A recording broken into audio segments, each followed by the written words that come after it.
پڑھنا واجب ہے؟ کیا بسم اللہ الرحمن الرحیم نماز کی پہلی رکعت میں پڑھی جائے گی یا ہر رکعت میں پڑھنا وہ لازم ہے؟ بھائی لازم کسی رکعت میں بھی نہیں ہے، سنت ہے، بہتر ہے جب پہلی رکعت میں آپ اللہ اکبر کہہ کے نیت باندھتے ہیں تو ثنا پڑھیں، ثنا کے بعد اعوذ باللہ من الشیطان الرجیم، پھر بسم اللہ الرحمن الرحیم، پھر سورہ فاتحہ پڑھیں۔ سورہ فاتحہ کے بعد اگر آپ درمیان سے کہیں سے تلاوت کر رہے ہیں سورت کے تو پھر بسم اللہ نہ پڑھیں، اگر سورت کے شروع سے تلاوت کر رہے ہیں تو پھر بسم اللہ الرحمن الرحیم دوبارہ پڑھیں، اور جیسے علم تر کیف فعل ربک کا پڑھ لی یا قل اللہ پڑھ لی تو سورت شروع کرنے سے پہلے بسم اللہ پڑھیں آپ، سنت ہے۔ پھر جب دوسری رکعت کے لیے آپ کھڑے ہوں گے تو پھر سورہ فاتحہ سے پہلے بسم اللہ، اور پھر جب سورہ فاتحہ پڑھ کے نئی سورت شروع کریں گے تو بسم اللہ۔ اگر سورت شروع نہیں کرتے، قرآن کے درمیان سے پڑھتے ہیں تو پھر بسم اللہ نہ پڑھیں، کیونکہ بسم اللہ سورت شروع کرنے سے پہلے پڑھنا سنت ہے۔ تو چاہے سورہ فاتحہ ہو یا کوئی نئی سورت ہو، اس سے پہلے بسم اللہ عام حالات میں بھی پڑھنی چاہیے اور نماز میں بھی۔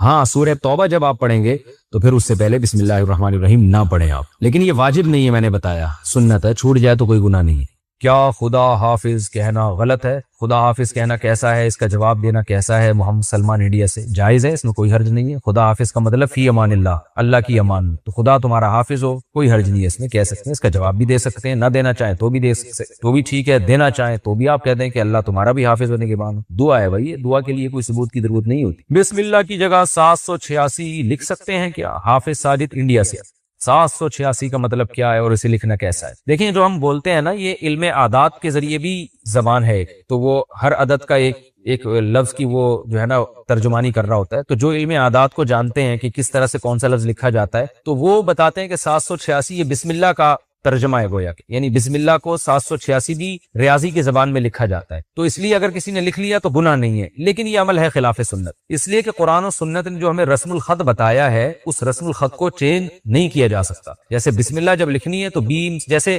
اس کی مثال ایسے جیسے آپ رومن میں بسم اللہ لکھ رہے ہوں تو آپ نے وہ عربی رسم تو چینج کر دیا نا، اس لیے یہ عمل بہرحال خلاف سنت ہے۔ تو اللہ کا نام لیں پورا تمیز سے، بسم اللہ الرحمن الرحیم۔ آپ صلی اللہ علیہ وسلم جتنے بادشاہوں کو خط لکھتے تھے بسم اللہ لکھتے تھے۔ حضرت سلیمان علیہ السلام نے ملکہ سبا کو خط لکھا تو اس میں کیا لکھا؟ انہ من سلیمان وانہ بسم اللہ الرحمن الرحیم۔ ملکہ سبا خط پڑھ کے بتا رہی ہے کہ اس میں لکھا ہوا ہے بسم اللہ الرحمن الرحیم۔ تو جن الفاظ کے ساتھ قرآن نے بیان کیا بسم اللہ کو، حدیث نے بیان کیا، آپ اسی الفاظ کے ساتھ لکھیں، یہ فضیلت جبھی حاصل ہوگی۔ بعض لوگ یہ کہتے ہیں کہ جی وہ بے ادبی بھی تو ہو سکتی ہے، اخبار وہ کاغذ کے نیچے بھی تو اللہ کا نام گر سکتا ہے، تو دیکھیں یہ کام تو نبی بھی سوچ سکتے تھے۔ نبی جب غیر مسلم بادشاہوں کو خطوط لکھ رہے تھے تو وہ تو بسم اللہ لکھا کرتے تھے آپ صلی اللہ علیہ وسلم۔ حضرت سلیمان علیہ السلام نے جب ملکہ سبا کو خط لکھا اس میں بسم اللہ لکھی، حالانکہ وہاں خطرہ موجود تھا کہ ملکہ سبا کہیں غصے میں آ کے پھینک نہ دے نیچے، تو دیکھیں اگر کوئی پھینک رہا ہے تو اس کا اپنا ہیڈک ہے، اس کی وجہ سے یہ تھوڑی کہ اللہ اور اس کے رسول کا نام کاغذ پہ لکھنا ہی بند کر دیں گے ہم، یہ تو غلط ہو جائے گا۔ تو اس لیے ہمیں یہی پتہ چلتا ہے کہ ہم جب بھی کسی کو تحریر لکھیں کوئی اہتمام والی ہو، وہ بسم اللہ الرحمن الرحیم سے ہمیں شروع کرنی چاہیے، اور اگر وہ بے ادبی کرتا ہے تو یہ اس کا ہیڈک ہے، یہ آپ کا ہیڈک نہیں ہے، اور کرتے بھی نہیں ہیں، عام طور پہ مسلمان ہے الحمدللہ، تو غیر شعوری طور پر ہو جائے تو ایک الگ بات ہے۔ 786 لکھنے میں نقصان یہ ہے کہ آپ اللہ کا نام لیتے ہوئے کنجوسی سے کام لے رہے ہیں۔ ہمارے حضرت فرمایا کرتے تھے کہ جو لوگ 786 لکھتے ہیں ان سے ایک سوال یہ ہے کہ اللہ کا نام لکھنے میں کیا آپ کی سیاہی زیادہ گھس جائے گی پوری بسم اللہ لکھنے میں؟ اس لیے آپ کر رہے ہیں کہ اتنا میرا جو ہے نا اسراف ہو جائے گا خدا رکھو، تو کتنی سیاہی گھس جائے گی آپ؟ یا آپ اس لیے لکھ رہے ہیں کہ ٹائم بچا لیں گے؟ تو 786 لکھنے میں اور پوری بسم اللہ لکھنے میں سیکنڈ کا بھی فرق میرا خیال ہے بہت ہی کم آتا ہو، تو اتنا سا ٹائم بچا کے آپ نے کیا کرنا ہے؟ تو اس لیے جو پراپر وے ہے، جو پراپر طریقہ ہے بسم اللہ الرحمن الرحیم کا، اسی طریقے سے لکھنی چاہیے، اور درود شریف بھی پورا لکھنا چاہیے۔ جب ہم نبی کا نام لکھتے ہیں تو بعض لوگ صرف اوپر چھوٹا سا سوٹ ڈال دیتے ہیں، یہ بھی غلط ہے بھئی، آپ کیوں کنجوسی سے کام لے رہے ہیں؟ کیا آپ اپنا ٹائم بچا رہے ہیں؟ تو نبی کے درود پڑھنے میں جو ٹائم خرچ ہوگا وہ تو قیمتی بن جائے گا، نبی کا درود لکھنے میں جو ٹائم خرچ ہوگا وہ تو قیمتی بن جائے گا، تو نہ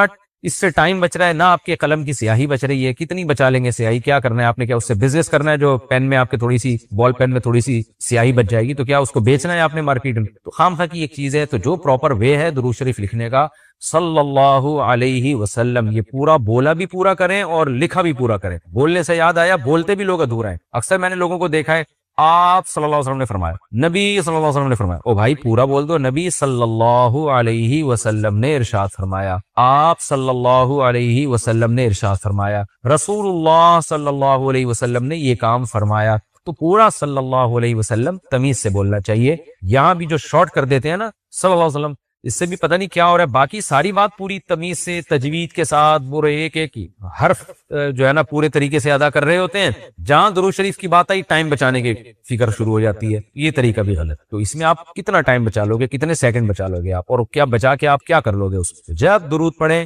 نبی صلی اللہ علیہ وسلم نے ارشاد فرمایا, بات چل پڑی ہے تو سلام بھی ایسا ہی ہے. سلام بھی لوگ ایسے کرتے ہیں السلام علیکم, کہیں گزر رہے ہو نا السلام, وہ جواب میں کیا بولیں. وہ میں اکثر ایک واقعہ سناتا ہوں. ہمارے استاذ کو جب کوئی سلام کرتا تھا نا تو کہتے تھے بس یہ جواب آتا تھا. تو ہم کہتے تھے استاد جی آپ کیسا جواب دے رہے ہیں. انہوں نے کہا جیسا سلام ہے ویسا جواب ہے. کہہ رہے سلام میں ہلکی سی آواز آئی ہے, بس اتنی سی آواز آئی ہے السلام, جواب میں السلام. تو وہ ان کو تنبیہ کرنے کے لیے نا السلام علیکم, جواب آ رہا ہے وعلیکم, بس ہلکا سا سی. تو یہ طریقہ صحیح نہیں ہے. سلام کریں السلام علیکم, السلام علیکم ورحمۃ اللہ, السلام علیکم ورحمۃ اللہ وبرکاتہ. سلام کی قرآن نے ایسی تعریف کی ہے سورہ نور میں, تحیۃ من عند اللہ مبارکۃ طیبہ. اے ایمان والو جب گھروں میں داخل ہو فسلموا علی انفسکم, گھر والوں کو سلام کیا کرو. یہ اللہ کی طرف سے ملاقات کے وقت ایک دعائیہ کلمہ ہے جو اللہ کی طرف سے گفٹ ہے, مبارک ہے, پاکیزہ کلمہ ہے. تو اللہ نے سلام کی اتنی تعریف کی ہے تو آپ اس سلام ہی کو پی جاتے ہیں السلام علیکم السلام علیکم اس طرح کر گھما رہے ہوتے ہیں. تو پراپر تمیز سے سلام کیا کرے. دعا ہے یہ السلام علیکم ورحمۃ اللہ وبرکاتہ, آپ پر سلامتی ہو اللہ کی طرف سے, اس کی رحمتیں بھی اور اس کی برکتیں بھی. تو خالی تھوڑا سلام بھی کر سکتے ہیں السلام علیکم, یہاں تک بھی. مزید اگر آپ اس میں تڑکا لگانا چاہتے ہیں السلام علیکم ورحمۃ اللہ, اور اگر آپ اس کی سپرلیٹو ڈگری پہ جانا چاہتے ہیں السلام علیکم ورحمۃ اللہ وبرکاتہ. پھر جو اس طرح سے جب سلام کرتا ہے نا انسان, پھر جواب میں بھی اسی سٹائل میں جواب دینے میں مزہ آتا ہے. ایسے کوئی سلام کرے تو آپ جواب دیں وعلیکم السلام ورحمۃ اللہ وبرکاتہ. ایسے خاندانی طریقے سے ہونا چاہیے. بسم اللہ بھی خاندانی ہونی چاہیے. بسم اللہ الرحمن الرحیم, یہاں بھی لوگوں کو دیکھا ہم نے گھما دیتے ہیں وہ بسم اللہ الرحمن الرحیم, ایسے پڑھا کریں. بعض لوگ جب سنت پڑھتے ہیں نا نماز میں تو نیت دل میں کر رہے ہوتے ہیں کہ یہ نماز واسطے رسول کے. تو دیکھیں اس کے دو مطلب ہو سکتے ہیں. ایک تو یہ کہ عبادت تو میں اللہ کے لیے کر رہا ہوں, لیکن رسول کے واسطے کا مطلب یہ کہ نبی صلی اللہ علیہ وسلم جب قیامت کے دن ملیں گے, آپ سے میری ملاقات ہوگی, تو آپ صلی اللہ علیہ وسلم بھی خوش ہوں گے کہ اس نے میری سنت کو زندہ کیا. تو اس مفہوم کے تحت وہ یوں کہہ رہا ہوتا ہے کہ اللہ کے رسول کے واسطے, یعنی عبادت تو اللہ ہی کے لیے, لیکن رسول اللہ صلی اللہ علیہ وسلم کی شفاعت کا میں مستحق بن جاؤں, اور آپ صلی اللہ علیہ وسلم کی سے جب بروز محشر ملاقات ہو تو آپ صلی اللہ علیہ وسلم مجھ سے خوش ہوں گے کہ چل بھائی تو نے میری سنت کو ماشاءاللہ زندہ کیا. تو یہ نیت ہو سکتی ہے. اور دوسری نیت یہ ہو سکتی ہے کہ میں یہ رسول کو خوش کرنے کے لیے نماز پڑھ رہا ہوں, یعنی یہ نماز ہے ہی رسول کے لیے, اللہ کے لیے نہیں ہے. تو یہ تو خالص شرک ہے. عبادت تو صرف اللہ کے لیے ہوتی ہے. لیکن اگر پہلی والی نیت ہے نا تو وہ شرک تو نہیں ہے, لیکن بہرحال شرک کا ذریعہ بن سکتی ہے وہ. تو اس لیے ہم جب نماز میں نیت کریں تو بس اللہ کے لیے پڑھ رہا ہوں, اتنا کافی ہے. باقی نبی صلی اللہ علیہ وسلم تو بروز محشر جب آپ کے علم میں یہ بات لائی جائے گی کہ یہ سنتوں کو بھی زندہ رکھتا تھا, تو آپ صلی اللہ علیہ وسلم کی رضا تو ہمیں انشاءاللہ ملے گی, اور آپ صلی اللہ علیہ وسلم کی شفاعت کا ذریعہ یہ چیز بنے گی, اور حوض کوثر سے پانی پینے کا ذریعہ بنے گی. تو ایسی نیت کرنا جس میں شرک کا وہم بھی ہونا, اس نیت سے ہمیں اجتناب کرنا چاہیے, کیونکہ عبادت ہے نا. عبادت میں پھر شرک میں اور توحید میں بڑا باریک سا فرق رہ جاتا ہے. تو عبادت کو ایسی نیت ہو کہ بالکل آپ اس کو ایکسپلین کر سکیں. تو ایسے مبہم الفاظ نیت میں نہیں کہنے چاہیے, نہ سوچنے چاہیے. تو سیدھا سیدھا نیت کریں بس اللہ کے لیے میں نماز پڑھ رہا ہوں, بس اتنی نیت کافی ہے. پہلے سوال ہے جی محمد صاحب محمد صاحب کی طرف سے جو انڈیا سے ہے, کیا نماز میں نیت کے لیے یہ کہنا ضروری ہے کہ میں 4 رکعت فرض نماز پڑھ رہا ہوں, منہ میرا کعبہ شریف کی طرف امام صاحب کے پیچھے, یا دل میں ہی پتا ہو کہ آپ 4 رکعت فرض پڑھ رہے ہیں تو یہ بھی کافی ہوگا؟ دیکھیں یہ کہ منہ میرا کعبہ شریف کی طرف اور اس امام کے پیچھے, تو منہ تو کعبہ شریف کی طرف ہوتا ہے تو نماز ہوتی ہے, اس میں اس کی نیت ضروری نہیں ہے. باقی یہ کہ امام کے پیچھے میں دل میں اتنا ارادہ کافی ہے کہ میں جماعت سے نماز پڑھ رہا ہوں, اب اکیلا نہیں پڑھ رہا. بعض دفعہ انسان صف میں کھڑا ہوتا ہے اپنی نیت باندھ لیتا ہے, تو دل میں بس اتنا ارادہ ہوتا ہی ہے. جب آپ صف میں کھڑے ہیں تو اور کیا کرنے کے لیے کھڑے ہیں, اپنی نماز تھوڑی پڑھنے کے لیے کھڑے ہیں. تیسرا مسئلہ یہ کہ 4 رکعت فرض پڑھ رہا ہوں, 2 رکعت فرض پڑھ رہا ہوں, یہ نیت لغو ہے. آپ فجر کے 2 فرض پڑھ رہے ہیں اور آپ نیت یہ کریں میں 4 پڑھ رہا ہوں, تو بھی فجر کے 2 ہی ہوں گی, اس سے کوئی فرق نہیں پڑے گا, کیونکہ وہ اللہ کی طرف سے پہلے سے 2 رکعت متعین ہے. آپ کے 4 کہنے سے وہ فرق نہیں پڑے گا. ظہر میں آپ نے یہ نیت کر لی کہ میں ظہر کی 2 رکعت پڑھ رہا ہوں, تو بھی نماز آپ کی ہو جائے گی, کیونکہ ظہر کی 4 رکعت ہوتی ہیں, 2 ہوتی نہیں ہے. سفر میں آپ نے 2 پڑھنی ہے, اگر آپ نے یہ نیت کر لی میں 4 پڑھ رہا ہوں, تو بھی 2 ہی پڑھنی پڑیں گی اور نماز ہو جائے گی, کیونکہ سفر میں اللہ کی طرف سے 2 متعین ہے. تو صرف اتنی نیت کرنی ہے کہ ظہر ہے یا عصر ہے، کیونکہ ظہر میں آپ کے پاس یہ بھی آپشن تھا کہ آپ پچھلی کوئی قضا پڑھ لیں، یہ بھی آپشن تھا کہ سنت پڑھ لیں، یہ بھی آپشن تھا کہ فرض پڑھ لیں. تو یہ 3 آپشن تھے آپ کے پاس، تو ان میں سے ایک کو آپ نے خود متعین کرنا ہے کہ فرض پڑھ رہا ہوں یا سنت ہے. نمبر 2، ظہر پڑھ رہا ہوں یا پچھلی کوئی قضا پڑھ رہا ہوں. تو جب آپ نے یہ نیت کر لی کہ نہیں جی ظہر ہے، تو 4 رکعتیں 2 رکعتیں یہ لغو کام ہو جائے گا، اس کی ضرورت نہیں ہے. بس اتنی نیت کہ ظہر ہے اور فرض ہے بس. یعنی فرض سے میری مراد کہ ظہر ہے، آج کی ظہر ہے، یہ بھی ضروری نہیں کہ فرض ہے، کیونکہ ظہر تو ہے ہی فرض، تو سنت نہیں ہے. سنتیں پڑھ رہے ہیں تو دل میں یہ نیت ہو کہ یہ ظہر میں سنت پڑھ رہا ہوں، میں فرض نہیں پڑھ رہا. تو بس اتنی کافی ہے. آج کل نیتوں میں بہت زیادہ غلو ہونے لگا ہے. نماز میں نیت ضروری ہے یا تکبیر کہنا کافی ہے؟ فرض نماز میں نیت کرنی ہوگی یا صرف اللہ اکبر بولنا ہوگا؟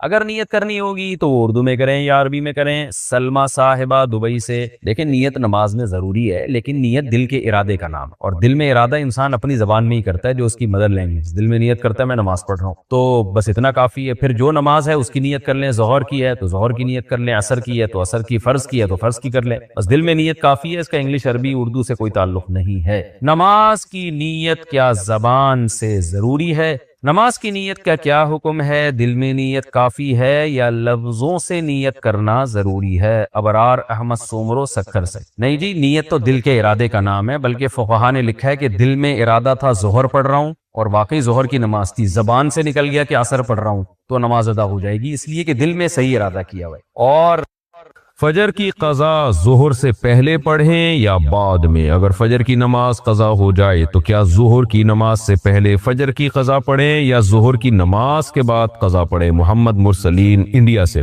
پہلے پڑھیں. ایک تو فجر قضا کر دی، یہ گناہ، اوپر سے اتنی تاخیر کر رہے ہیں تو گناہ در گناہ ہوگا. حدیث میں آتا ہے من نام عن صلاۃ او نسیھا فلیصلیھا اذا ذکرھا فإن ذلک وقتھا. صحیح حدیث ہے، آپ صلی اللہ علیہ وسلم نے فرمایا کسی کی آنکھ نہ کھلے نماز میں یا بھول جائے تو جیسے ہی یاد آئے یا جیسے ہی جاگ آئے فوراً نماز پڑھے وہ، اور یہی پھر اس کا وقت ہوگا. تو اس میں تاخیر کرنا ٹھیک عمل نہیں ہے. تو ظہر تک بھی ڈیلے نہ کریں اس کو، یہ بھی غلط ہے. قضا نمازیں کس طرح پڑھیں؟ قضا نمازیں کس طرح پڑھنی چاہیے؟ کیا ان کی 5 نمازیں اکٹھے ایک وقت میں پڑھ سکتے ہیں؟ وحید اللہ خان کوہاٹ سے. جی ہاں، ایک وقت میں، ایک دن میں آپ پڑھ سکتے ہیں، ایک ٹائم پہ بھی پڑھ سکتے ہیں. 5 نہیں بلکہ وتر کی قضا بھی واجب ہے، تو وتر ملا کے 6 ہو جائیں گی، تو وہ قضا اکٹھی بھی پڑھ سکتے ہیں. اور نیت یہ کرنی ہے کہ میرے ذمے، جیسے فجر آپ پڑھ رہے ہیں تو نیت یہ کریں میرے ذمے فجر کی جتنی نمازیں لازم ہیں ان میں سے میں سب سے پہلی نماز پڑھ رہا ہوں. تو دوبارہ جب فجر پڑھیں گے تو بھی یہ نیت کریں گے کہ میرے ذمے فجر کی جتنی نمازیں ان میں سب سے پہلی، اس لیے کہ وہ جو پڑھ چکے ہیں وہ تو ذمے میں رہی نہیں ہے نا، تو اب جو ذمے میں رہ جائیں گی ان میں سب سے پہلی. تو اسی طرح پڑھتے چلے جائیں، وتر بھی اور ظہر بھی اور عصر بھی، اور اس میں سنت نہیں پڑھی جائے گی. سنتوں کی جگہ قضا نمازیں پڑھ سکتے ہیں؟ کیا عصر اور عشاء کی سنتیں غیر مؤکدہ نہ پڑھیں اور اس کی جگہ قضا نماز پڑھ لیں؟ کس طرح نفل بھی نہ پڑھیں تو کیا یہ صحیح ہے؟ محمد آصف صاحب انڈیا سے. جی ہاں صحیح ہے، یہ سنت مؤکدہ تو نہ چھوڑیں لیکن غیر مؤکدہ قضا عمری کی خاطر چھوڑ دیں. پاکستان سے کسی نے پوچھا اگر ظہر کے فرض سے پہلے 4 سنتیں رہ جائیں تو فرض نماز کے بعد پہلے 2 سنتیں پڑھنی ہوں گی یا پہلے 4 سنتیں پڑھ کر پھر 2 سنتیں پڑھنی ہوں گی؟ اور ان 4 سنتوں کی نیت کیا کرنی ہوگی؟ دیکھیں نیت تو یہی ہے دل میں کہ 4 سنتیں پڑھ رہا ہوں ظہر کی، بس یہ نیت کافی ہے جو کہ ہوتی ہی ہے دل میں عام طور پہ. باقی پہلے 4 سنت پڑھنی ہے یا پہلے 2 تو کسی بھی طرح پڑھ لیں صحیح ہے. چاہیں تو پہلے 4 رکعت پڑھ لیں پھر 2 پڑھیں، چاہیں تو پہلے 2 رکعت پڑھ لیں پھر 4 پڑھ لیں، لیکن بہتر یہی ہے کہ پہلے 2 رکعت پڑھ لیں پھر 4 پڑھیں تاکہ ترتیب جو 2 سنتوں کی ترتیب ہے وہ ساقط نہ ہو، یعنی وہ خراب نہ ہو. کیونکہ اب پہلی 4 سنتیں تو آپ نے ڈیلے کر ہی دی ہے نا، تو اب وہ 2 سنتوں کو تو ڈیلے نہ کریں، 2 سنتیں پہلے پڑھ لیں بہتر ہے اور پھر 4 سنتیں پڑھ لیں. اور یہ ذہن میں رکھنا چاہیے کہ ظہر سے پہلے کی 4 سنت اگر کسی کی رہ جائے تو وہ بھی سنتیں مؤکدہ ہی رہتی ہیں، وہ ظہر کے بعد پھر پڑھنی پڑیں گی. عبد المعید صاحب پاکستان سے پوچھتے ہیں میں آن لائن اسٹور پر گھڑیوں کا کاروبار کرتا ہوں. جب کسٹمر آرڈر کرتا ہے تو میں ہول سیل سے وہ واچ خریدتا ہوں اور کسٹمر کو ڈیلیور خود کرتا ہوں. پیمنٹ کیش آن ڈیلیوری ہوتی ہے، کیا یہ جائز ہے؟ جائز نہیں تو صحیح طریقہ بتا دیں. دیکھیں جب کسٹمر آرڈر کیا کریں نا تو آپ کسٹمر کو ڈن نہ کیا کریں. آپ کسٹمر کو کہیں میں تمہیں یہ چیز بیچوں گا، یہ نہ کہیں کہ میں نے بیچ دی، بلکہ کہیں میں یہ تمہیں لا کے دوں گا، میں تمہیں بیچوں گا یہ. اس کے بعد پھر جب آپ مارکیٹ سے خریدیں وہ، پھر کسٹمر سے دوبارہ کہیں، فوراً ڈیلیوری نہ کریں، بلکہ کسٹمر کو دوبارہ آفر کریں، بھائی یہ چیز ہے، اب آپ بتاؤ اتنے کی خریدتے ہو یا نہیں خریدتے، خریدتے ہو تو میں پہنچا رہا ہوں، نہیں خریدتے تو بتا دو. تو نئے سرے سے دوبارہ اس سے بیع و شراء کا معاملہ کریں، کیونکہ جو چیز ابھی آپ کے قبضے میں نہیں آئی ہے شرعاً آپ کے لیے اس کو بیچنا جائز نہیں ہے. بیچنے کا وعدہ کرنا جائز ہے، بیچنا جائز نہیں ہے. تو آپ نئے سرے سے اس کو بیچیں جا کے دوبارہ سے. تو وہ کہتے ہیں ہاں بھائی لے آؤ گھر پہ، تو آپ لے جائیں اس کو، پھر بیچ دیں، دے دیں اس کو. اس طرح سے یہ جائز ہو جائے گا. انڈیا سے کسی نے پوچھا ہے موبائل پر قرآن پڑھنا کیسا ہے؟ جائز ہے بھائی. اچھا بھائی، اگر کسی نے موبائل سے ڈائریکشن دیکھ کر نماز پڑھ لی اور بعد میں جب موبائل میں صحیح سے دیکھا تو پتہ چلا کہ غلط رخ پر نماز پڑھ لی ہو، تو کیا نماز ہو گئی؟ نہیں جی، وہ نماز لوٹانی پڑے گی. البتہ یہ ذہن میں رکھیں کہ اگر وہ رخ 45 ڈگری تک تھا، یعنی مثال کے طور پر قبلہ اصل میں ادھر تھا یوں، اور آپ نے یوں پڑھ لی، تو یہ 45 ڈگری ہے، تو 45 ڈگری تک بھی نماز ہو جاتی ہے. اگر آپ نے جب بعد میں دیکھا کہ جو صحیح قبلہ تھا وہ 45 ڈگری سے بھی دور تھا، تو پھر آپ کی نماز نہیں ہوگی. یہ ذہن میں رکھیں. اچھا بھائی، آمنہ صاحبہ لاہور سے، میں آن لائن ویب سائٹ پر پروڈکٹس بیچتی ہوں. ویب سائٹ کا اکاؤنٹ میں نے حرام پیسوں سے خریدا تھا، لیکن اس پر پروڈکٹس حلال پیسوں کی لگائی تھیں، تو میری اس سے ہونے والی کمائی حلال ہوگی یا حرام؟ اگر حرام ہوگی تو اس کمائی کو حلال کیسے کیا جا سکتا ہے؟ دیکھیں، یہ تو آپ نے ناجائز کام کیا کہ حرام پیسوں سے اکاؤنٹ خریدا آپ نے، یہ تو ناجائز کام کیا، لیکن اس کی وجہ سے آپ کی آمدن حرام نہیں ہوگی، کیونکہ آمدن کے حرام ہونے کا تعلق اس سے ہے کہ آپ جو پروڈکٹ خریدتی ہیں وہ حلال پیسوں سے یا حرام پیسوں سے. کیونکہ آپ کو جو پیسے مل رہے ہیں وہ اکاؤنٹ کے نہیں مل رہے پیسے، آپ کو پیسے جو مل رہے ہیں وہ پروڈکٹ کو بیچنے کے مل رہے ہیں. تو پروڈکٹ اگر حلال ہے یا حلال پیسوں سے خریدی گئی ہے تو اس کی آمدن بھی حلال ہے. پروڈکٹ حرام ہے، جیسے شراب بیچ رہی ہیں آپ، تو اس کی آمدن بھی حرام. یا پروڈکٹ تو حلال ہے لیکن وہ خریدی آپ نے حرام پیسوں سے ہے. مثال کے طور پر آپ نے کھجوریں خریدی ہیں، ہے وہ حلال چیز لیکن حرام پیسوں سے خریدی ہیں، تو اس کھجور کی آمدن حرام ہے آپ کے لیے. اس لیے پروڈکٹ کے حلال یا حرام ہونے کا تعلق آمدن کے حلال یا حرام ہونے کا تعلق اس سے نہیں ہے کہ آپ نے اکاؤنٹ حلال پیسوں سے بنایا یا حرام پیسوں سے.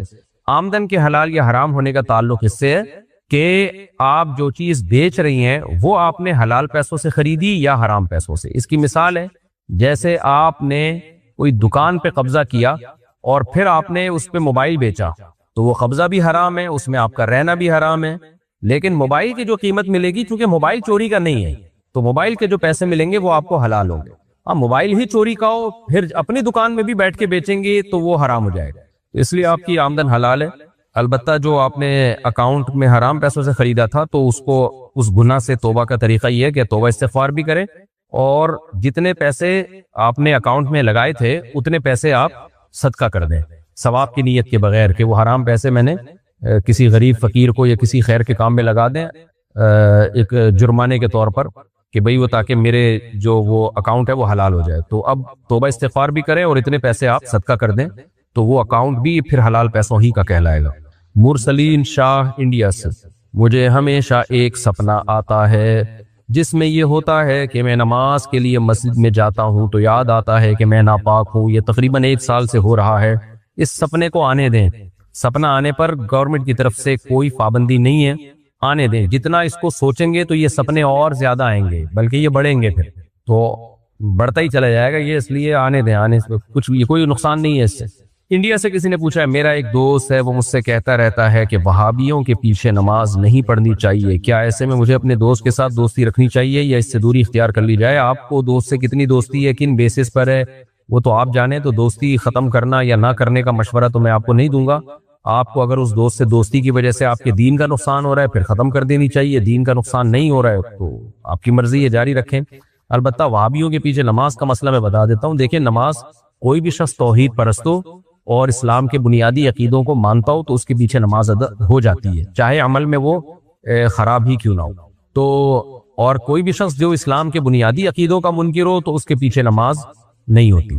مثال کے طور پر کوئی ختم نبوت کا منکر ہے جیسے قادیانی ہے تو ان کے پیچھے نماز نہیں ہوگی. کوئی شرک کر رہا ہے، واضح لفظوں میں نبی صلی اللہ علیہ وسلم کو کہہ رہا ہے حاضر ناظر ہے، مشکل کشا ہے، اور اس کی کوئی تعویل نہیں کرتا، صاف لفظوں میں کہتا ہے بھائی نبی یہیں سے ہماری پکار سنتے ہیں اور ہماری فریاد رسی کرتے ہیں، اللہ نے آپ کو اسباب سے ہٹ کے بھی اختیارات دے رکھے ہیں. تو وہ جو ہے وہ پھر مشرک ہے، چاہے وہ دیوبندی ہو، بریلوی ہو، اہل حدیث ہو، کوئی بھی عقیدہ رکھے گا وہ مشرک ہی ہوگا، تو اس کے پیچھے نماز نہیں ہوگی۔ تو ہر مسلم مومن موحد کے پیچھے نماز ہو جاتی ہے، غیر مسلم کے پیچھے نماز نہیں ہوتی۔ البتہ اپنے اختیار سے امام ہمیشہ نیک لوگوں کو بنانا چاہیے، نماز ہو جانا الگ چیز ہے، لیکن کوئی شخص کبیرہ گناہوں میں مبتلا ہے تو اپنے اختیار سے اس کو امام نہیں بنانا چاہیے، امام ہمیشہ نیک لوگوں کو بنانا چاہیے۔ ارشل خان بھوپال سے صحیح بخاری کی ایک حدیث کے مطابق حضرت عثمان رضی اللہ عنہ نے قرآن کی ساری کاپیاں جلا ڈالی تھیں، تو پھر ہمارے پاس قرآن موجود کیسے ہے؟ آپ نے آدھی بات کہی ہے، آپ پوری نہیں کی۔ صحیح بخاری ہی میں الفاظ ہیں، حضرت عثمان رضی اللہ تعالی عنہ نے قرآن کی حفاظت کے لیے یہ کام کیا۔ ہوتا یہ تھا کہ رسول اللہ صلی اللہ علیہ وسلم کے دور میں قرآن صحابہ کرام لکھتے تو ہر ایک کے پاس اپنا ایک مجموعہ تھا، چمڑوں میں، ہڈیوں پہ، کاغذ پہ، کوئی بھی چیز ہوتی تھی جو اس دور کا کاغذ تھا تو وہ لکھا کرتے تھے اور جمع کرتے تھے۔ پھر حضرت ابو بکر رضی اللہ تعالیٰ عنہ نے اس سب کو ایک جگہ جمع کیا، لیکن ترتیب ہر ایک کے پاس اپنی تھی، کیونکہ نبی صلی اللہ علیہ وسلم نے سورتوں کے اندر جو آیتیں ہیں ان کی ترتیب تو آپ نے بتائی، لیکن آپ صلی اللہ علیہ وسلم نے سورتوں کی ترتیب میں کوئی خاص ہدایات نہیں دی۔ یعنی حضرت عائشہ رضی اللہ تعالی عنہا کے پاس جو مسودہ تھا اس میں یہ ممکن ہے کہ سورہ آل عمران بعد میں ہو، سورہ نساء بعد میں ہو، سورہ آل عمران بعد میں ہو، سورہ نساء پہلے ہو۔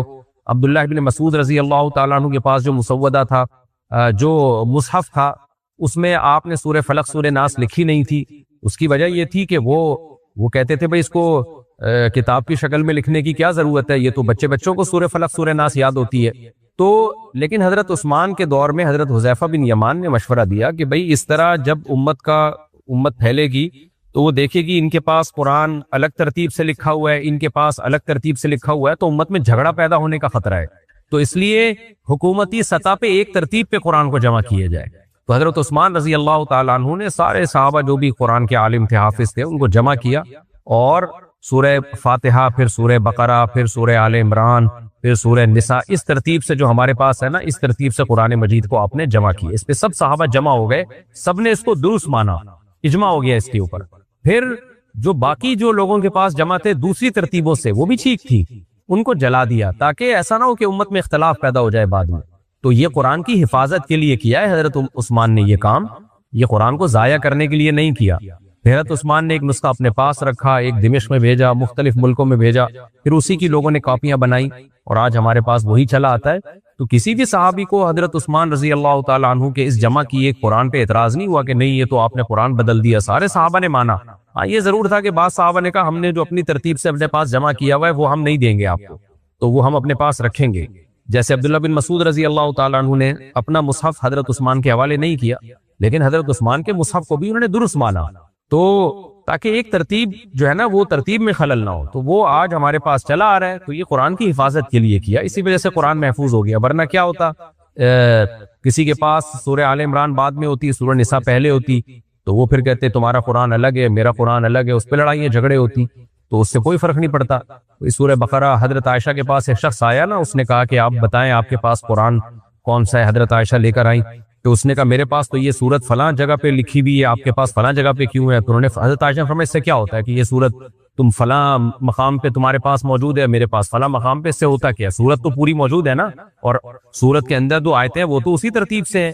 تو شروع میں اس کو کوئی یعنی نامناسب نہیں سمجھا گیا، لیکن بعد میں اس کو نامناسب سمجھا گیا کہ بھئی ایک ہی ہونا چاہیے، ترتیب بھی ایک ہی ہونی چاہیے، جو دو دفتین کے درمیان جو ہے نا ایک ہی ترتیب پہ قرآن ہونا چاہیے۔ پھر لکھنے کے طریقے میں بھی اختلاف تھا، جیسے تابوت کا لفظ بعض لوگ گول تا سے لکھتے تھے، بعض لمبی تا سے لکھتے تھے، تو صحابہ کرام نے اپنے اپنے طور طریقوں سے لکھا ہوا تھا، نبی کی موجودگی میں وہ سب طریقے ٹھیک تھے، لیکن حضرت عثمان نے کیا آرڈر دیا کہ بھئی ایک ہی طریقے پہ لکھا جائے گا، اور جب اختلاف ہوگا تو قریش جس طریقے سے لکھتے ہیں اس طریقے پہ لکھا جائے گا۔ اسی وجہ سے تابوت کو لمبی تا سے لکھا گیا، کیونکہ قریش جو تھے، حجاز والے جو تھے، وہ لمبی تا سے لکھا کرتے تھے تاکہ لکھنے میں جو اختلاف ہے وہ بھی ختم ہو جائے۔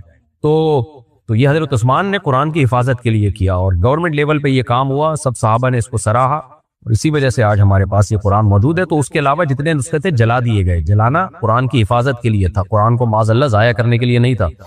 انڈیا سے کسی نے پوچھا ہے میرے شوہر نے مجھے 3 طلاقیں دے دی ہیں، اب وہ انکار کر رہے ہیں، نہ طلاق سرٹیفکیٹ بنا رہے ہیں، نہ خلا نامے پر دستخط کر رہے ہیں، اور راہی کورٹ کے ذریعے کام کر رہے ہیں اور میرے گھر والے میرا ساتھ نہیں دے رہے، کیا میں بنا طلاق سرٹیفکیٹ یا خلا سرٹیفکیٹ کے دوسرا نکاح کر سکتی ہوں؟ رہنمائی فرمائیے۔ دیکھیں، مفتی کے پاس غیب کا علم نہیں ہوتا۔ آپ یہ کہہ رہی ہیں کہ میرے شوہر نے مجھے 3 طلاقیں دی ہیں، مجھے نہیں پتا کہ آپ سچ بول رہی ہیں یا جھوٹ بول رہی ہیں، یہ مجھے نہیں معلوم۔ اس لیے اگر آپ نے غلط بیانی سے کام لیا تو میرے فتوے سے آپ اللہ کے عذاب سے نہیں بچ سکیں گی، اور اگر آپ صحیح کہہ رہی ہیں تو پھر آپ جانے، اللہ جانے۔